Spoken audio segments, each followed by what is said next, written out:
So Pam, here we are at the 2022 VES Honors Ceremony, and you are a double honoree tonight. You are the recipient of the Founders Award, and tonight you will be made a lifetime VES member. Can you talk a bit, like, what does that mean to you in terms of getting honored like this? I am honored and thrilled. It's been a long time. I've been in the society since the first year, and I've watched it grow from very small to a global organization.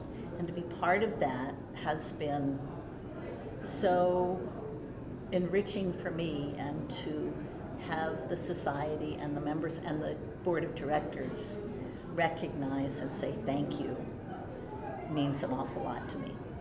Wonderful. Now, you've also been in this industry wearing a lot of different hats over the years. I mean, what is it that drew you to working in the visual effects space to begin with, and what keeps you inspired? Well, I literally fell into visual effects. I had studied art and psych in college, but had gone the psych route. And when I was ready to figure out what was next, I literally, as I walked in the door of the employment agency, the woman that was working with me was hanging up the phone, and she said, that was a computer animation production house. They're looking for a receptionist. And I said, I'll take it.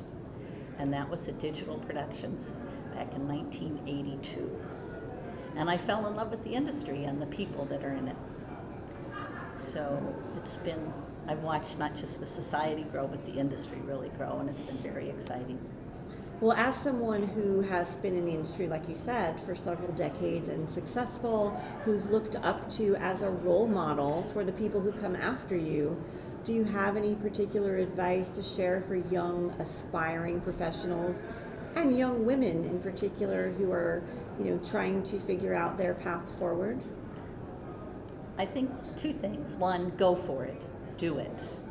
But you also have to really be passionate about it, because it's a tough industry. I understand it's getting easier than it used to be, but it really will suck your life up. So if you're not passionate about what you're doing, it can burn you out. But if you are passionate about it, it's really, really rewarding. And I'm going to ask you one other question. Okay. We have talked a bit about diversity, equity, and inclusion, and where we are as an industry in terms of attracting and retaining more women, more people of color, more people with different abilities. Is there anything you want to share in terms of what you think the industry needs to be doing, or what your hope is moving forward? Well, when I joined the VES, I think 10 to 15% of the members were women, very small number. And I've been working really hard to try to get more, but it's been tough because visual effects has a reputation for being a technical field, and so you have to be technical. And our culture doesn't see women as technical. And so girls, I think, don't think it's for them. They don't even consider it. And we have to go back to kindergarten and convince girls that, yes, they can do math and science. And on the other hand, we need to convince all of the school systems that are doing STEM programs that they need to add the A, because it's the A that makes it STEAM and gives it power. So we need to add that art. But we need to reach out to everyone, and very young, to let them know that this is here and it's available.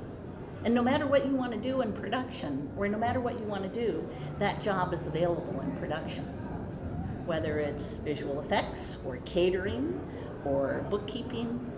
So think about that. Take the skills and your passions, what you want to work with, and say, oh, I could do that in film or special venue or game development.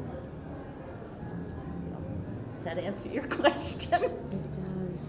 Thank you so much. Welcome.